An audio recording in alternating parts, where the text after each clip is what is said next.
Hivi unajua kuwa mafanikio makubwa maishani hategemei tu akili au elimu, bali jinsi unavyoshughulika na watu? Katika hii video nitakuletea analysis ya kitabu ambacho ni maarufu sana duniani kinachofundisha siri za kuvutia marafiki na kushawishi watu kwa heshima. Sasa How to Win Friends and Influence People ni kitabu maarufu zaidi na cha mahusiano na ushawishi ambacho kiliandikwa na mwandishi anaitwa Dale Carnegie mwaka 36. Kwa ni kitabu cha kitambo kidogo. Sasa huyu mwandishi ni nani kwanza? Huyu hapa alikuwa ni mhadhiri maarufu wa mahusiano, lakini pia ni mwanzilishi wa training ilikuwa inaitwa Dale Carnegie Training, ni kampuni iliyokuwa inafundisha mahusiano zaidi, lakini pia ni mwandishi wa vitabu vingi vya maendeleo binafsi. Sasa huyu ni mmoja wa watu walioathiri zaidi jinsi ambavyo tunafikiria kuhusu mahusiano. Sasa kwa nini kitabu hiki kina umuhimu? Unajua mafanikio yako yanategemea mahusiano. Na kwa takwimu nasema kwamba 85% ya mafanikio ya kazi yanakuja kutokana na ujuzi wa kimahusiano, ambapo 15% tu yanakuja kutokana na ujuzi wa kitaaluma. Kwa unaweza kuona jinsi gani mahusiano yalivyo na impact kubwa sana kwa kila kitu. Unajua unaweza kuwa na ujuzi mzuri sana, lakini bila ujuzi wa kimahusiano hutafanikiwa. Sasa hiki kitabu kina sehemu kuu 4. Na sehemu ya kwanza inazungumzia mbinu za msingi za kushughulika na watu, ambazo ni fundamental techniques, lakini sehemu ya pili inawagusia njia 6 za kuwafanya watu wakupende, yani 6 ways to make people like you. Lakini sehemu ya 3 ni jinsi ya kuwashawishi watu kufikiria kama wewe, inasema win people to your way of thinking. Lakini ya 4, sehemu ya 4 ni kwamba ni kuwa kiongozi, jinsi ya kuwa kiongozi. Maana hii ni jinsi ya kubadilisha watu bila kuwachukiza. Sasa kwanza na sehemu ya kwanza ambayo inahusu mbinu za msingi za kushughulikia watu, ina kanuni kadhaa ndani yake. Sasa kanuni ya kwanza ni kwamba usilaumu, usikemee wala usitetee.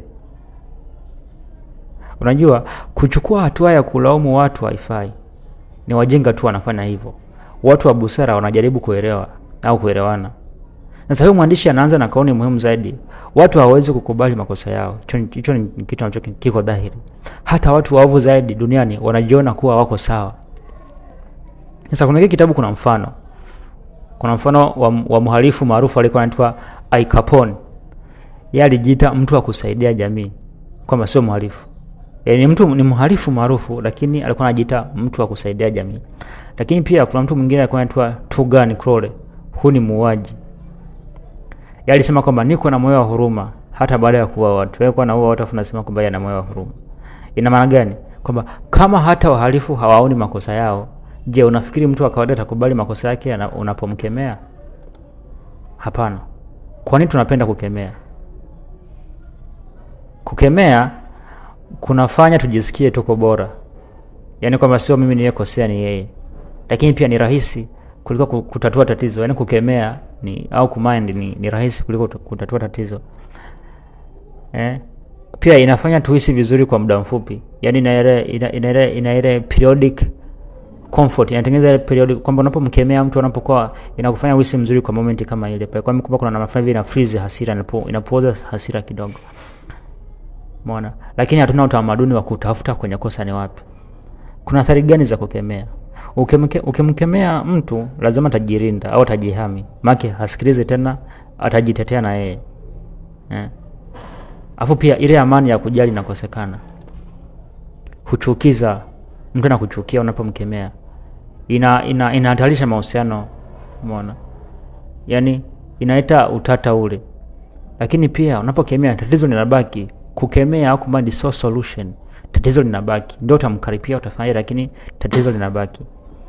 Lakini badala yake ufanye nini? Elewa badala ya kulaumu. Uliza, kwa nini mtu huyu amefanya hivyo?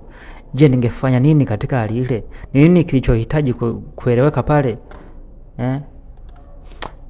Kwa mfano wa vitendo, kivitendo tufanye hivi. Kwa mfano kuna hali iko hivi, kuna situation. Mfanyakazi wako amekawia kazini mara 3 wiki hii. Sasa unaweza kumkaripia kama wewe ni mvivu, unawaza nini, unachelewa kila siku, hii ni mara yako, hii ni mara ya mwisho. Matokeo yake kwamba mfanyakazi anaweza kukasirika au akajitetea lakini pia mahusiano yako wewe na yeye kuna namna yanakuwa yameingia doa. Lakini mfano mzuri ni nini? Unaweza kumuuliza kwamba nimeona umekuwa unakawia wiki hii. Je, kuna tatizo? Ninawezaje kukusaidia? Matokeo yake mfanyakazi anafungua moyo. Mnasuluhisha tatizo pamoja, mahusiano yanakuwa. Unaona? Sasa kuna story ya mtu anaitwa Abraham Lincoln. Alikuwa anaandika barua za hasira kwa watu waliomkasirisha, lakini hakuwahi kuzipeleka. Aliandika tu ili alepe tu hasira zake tu, kisha alizichoma hizo barua. Alisema ninao barua nyingi ambazo sikuweza kuzituma. Sasa unaona? Sasa hiyo kanuni kwamba kukemea ni kama kujiua hatua, yani kukemea ni kama kujiua. Hakuna kitu kama kizuri kama hicho. Hakuna kitu ambacho sio kitu kinachofaa. Sasa mtu aliye hodari anajaribu kuelewa na kusamehe, sio kulaumu. Haya, kanuni ya pili kwenye sehemu ya kwanza kwamba utoe shukrani halisi na dhahiri. Yaani utoe shukrani na honestly. Mwandishi anasema kila mtu ana mahitaji makubwa mawili. Hitaji la kwanza ni mahitaji ya kimwili, mfano chakula, maji, usingizi na kadhalika. Lakini pia kuna mahitaji ya kiakili. Kama ile kupendwa, kuhisiwa kwa una muhimu na kadhalika. Sasa mahitaji ya kwanza ni rahisi kupatikana, lakini mahitaji ya pili ni nadra kuyapata. Lakini muhimu zaidi ni nadra kuyapata, lakini ya muhimu zaidi. Kuna utofauti kati ya shukrani halisi na unafiki. Shukrani halisi au appreciation inatoka moyoni, afu iko specific, haihitaji chochote in return. Hapana, inafanya watu wote wawili wajisikie vizuri. Lakini unafiki au flattery huwa ni ya uongo, afu iko very general, afu inakuwa inahitaji something in return. Mtu akikushukuru kwa unafiki kuna kitu anakuwa anahitaji in return. Umeona? Kwa mfano wa unafiki nini? Tunaweza kusema wewe ni mzuri sana, hiyo ni generic au fake. Lakini shukrani halisi, njia ulivyotatua tatizo lile jana ilikuwa ya kiburi. Kwa mfano unaweza kumwambia kwamba sasa njia uliyotumia kutatua lile tatizo la jana ilikuwa ni ya kibusara sana, nimejifunza mengi. Hiyo iko very specific and genuine. Unaona? Kwa hiyo hii ni appreciation halisi, afu hiyo ya kwanza ni appreciation fake, generic. Kwa nini watu hawatoi shukrani? Umeona? Ni kwa nini? Au kwa nini watu hawakupi shukrani au hawatoi shukrani? Kwanza tunafikiri ni tunaweza kusema kwamba mtu anaweza kusema kwamba kufanya hivyo ni wajibu wako. Mtu anaweza kusema kwamba ninamshukuru kwa sababu ni wajibu wake. Umeona? Au kuna wengine wanasema kwamba kushukuru ni kuonyesha weakness. Lakini sio kweli. Lakini kila mtu ana kiu ya kutambua. Bila kiu hiyo mtu anakufa kiakili. Umeona? Sasa huyu mwandishi alitoa kanuni jinsi ya kutoa shukrani halisi au appreciation ya kweli. Sasa kuna scenario kutoka kwenye kitabu ambayo mtu mmoja alimwambia mfanyakazi wa hoteli kwamba chumba hiki ni kisafi sana, nashukuru sana kwa bidii yako. Sasa yule mfanyakazi alianza kulia, akasema kwamba nimefanya kazi hapa miaka 5, wewe umekuwa mtu wa kwanza kunishukuru. Ina maana gani? Watu wanaona tabu sana, watu wanaona tabu ya kushukuru, ya kutoa shukrani. Sasa kuna scenario ya pili kwamba huyu Kagie mwandishi alikuwa akitembea na rafiki yake. Sasa rafiki akamwambia polisi, habari yako afande, nimefurahi kuona watu kama wewe wanaotusaidia kuimarisha usalama wetu. Ndio. Sasa polisi alichangamka na kusema asante sana, hakuna watu wengi wanaotambua hilo. Ina maana gani? Kwamba hata watu ambao tunafikiria wana cheo, kwa mfano polisi, madaktari, mawakili na kadhalika, wanahitaji kutambuliwa.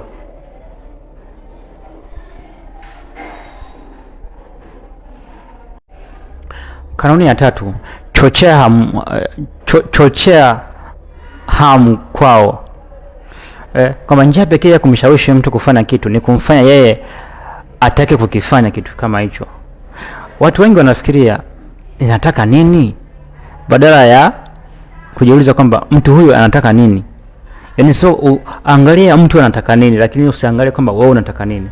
Ukweli ni kwamba kila mtu anajali kuhusu yeye mwenyewe, sio wewe. Kila mtu anajali kuhusu yeye mwenyewe, sio wewe.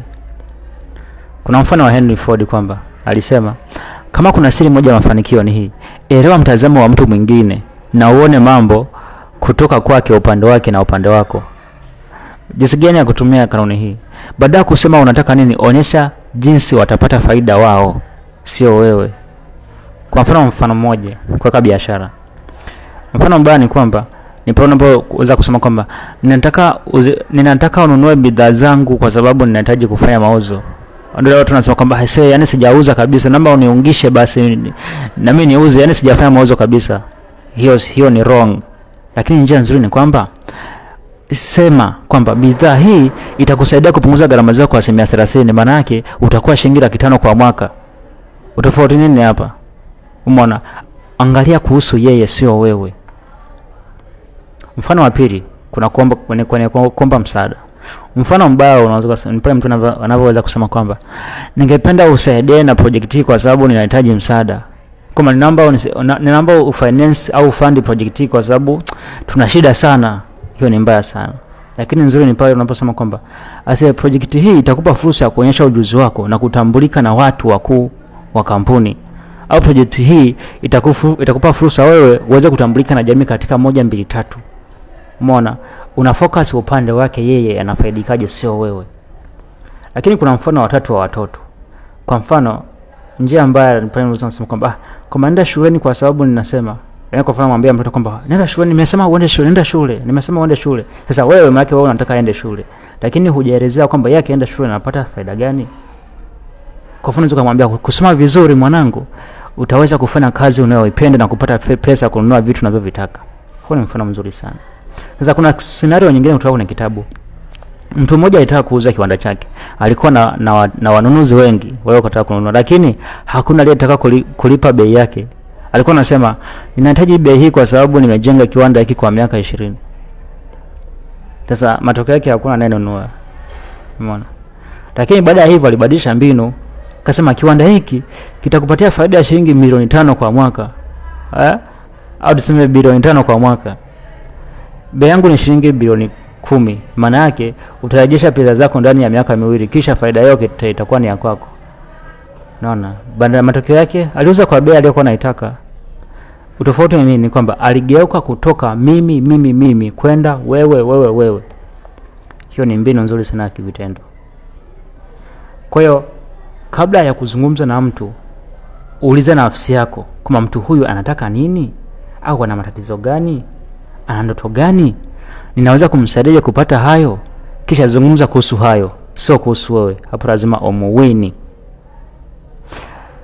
Kauni ni muhimu ni kwamba mtu anayeweza kuweka na nafsi yake kwenye mahali pa mtu mwingine, au anayeweza kuelewa mchakato wa mawazo yake, hafai kuwa na wasiwasi kuhusu siku zijazo. Hapana.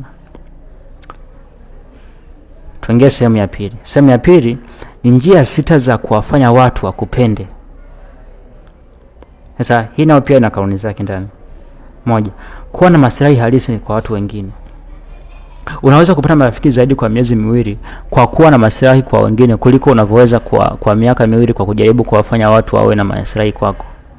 Watu wengi wanafikiri kwamba ningependaje kuwa ningependaje watu wanipende, au ningependaje kupata marafiki, ningependaje kuwashawishi. No, lakini hili sio swali ambalo ni sahihi. Swali sahihi ni kwamba ninawezaje kuwapenda watu na kuonyesha maslahi. Hapo kuna tofauti kubwa sana hiyo mitazamo. Mtazamo mzuri ni kwamba niwapende watu, giving. Ni nini nitawapa? That is very important. Bwana. Usiseme kwamba watu wanipende, usifocus kwamba watu wanipende ili ureceive, au kama nini nitapata. Hapana. Hiyo ni mbaya. Kuna mfano wa mbwa. Mwandishi anasema kwamba kwa nini mbwa ana marafiki wengi kuliko wewe?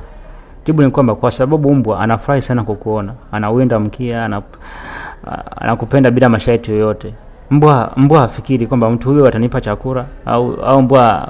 Hapana. Mbwa anafikiri kwamba rafiki yangu nimfurahie hivyo. Kwa hiyo inabidi tuwe kama mbwa katika njia nzuri. Furahia watu, onyesha maslahi dhahiri, penda bila masharti yote, bila kutarajia something in return. Unaona? Yeah.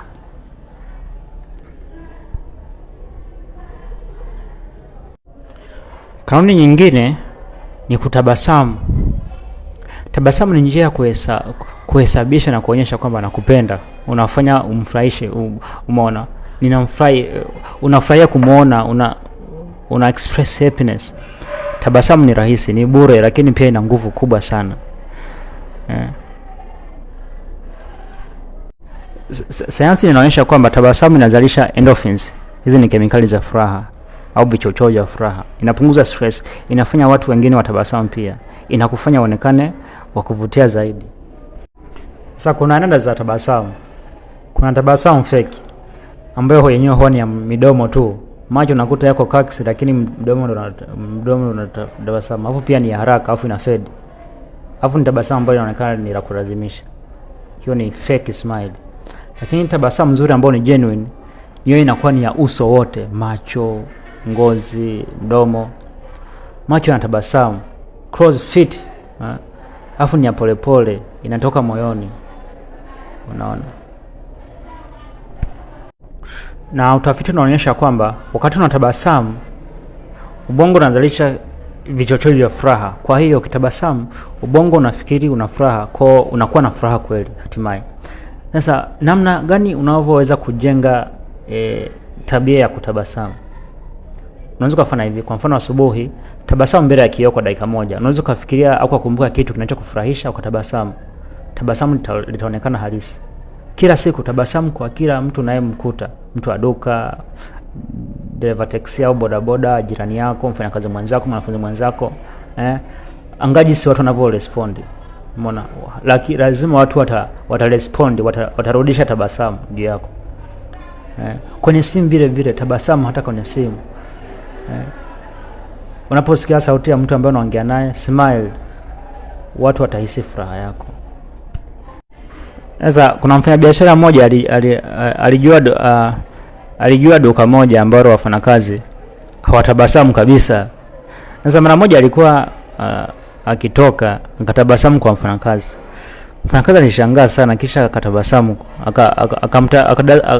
akamsmailia pia. Sasa yule mfanyabiashara akaendelea kutabasamu kwa yule mfanyakazi kila siku. Baada ya wiki mbili mfanyakazi alikuwa akitabasamu forever, yani kila mara kwa kila mtu. Sasa kumbe kitu cha kujifunza kwamba tabasamu lako linaweza kubadilisha hata watu wagumu zaidi. Naona. Ndio.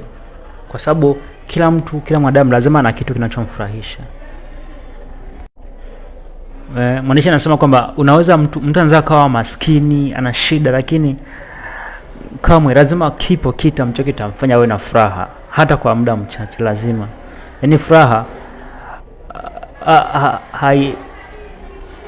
haijalishi mazingira gani. Hapana, inazitegemea mazingira ya ndani, sio mazingira ya nje. Kauli nyingine ni kwamba kumbuka kuwa jina la mtu ni neno tamu zaidi kwake. Kumbuka jina la mtu na utakuwa umemchagua kwa njia ya kipekee na kuvutia sana. Kwa nini majina ni muhimu? Jina ni sehemu ya utambulisho. Ni kitu maalum zaidi kwa mtu alichonacho. Kuna namna fulani hivi linamtaji. Kwa hiyo kumbuka jina. Usidharau kuhusu jina. Jina lina impact kubwa sana la mtu ukikumbuka. Kuna story moja ya mtu anaitwa Andrew Caugen. Kuna kitabu. Alikuwa ni tajiri maarufu. Sasa yeye alikuwa na mbinu yake ya kipekee. Alipokuwa akizungumza na watu, alikuwa akisema majina yao mara kwa mara. Mfano, Rehema, unafikiria nini kuhusu hiki? John, vipi, unasemaje? Hilo wazo unalionaje Rehema? Au Hasani, vipi, unaonaje wazo la Zuena? Anataja majina yao.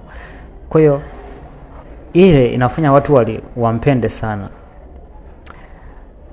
Kwa kushika majina ya watu ni jambo ambalo ni sensitive sana.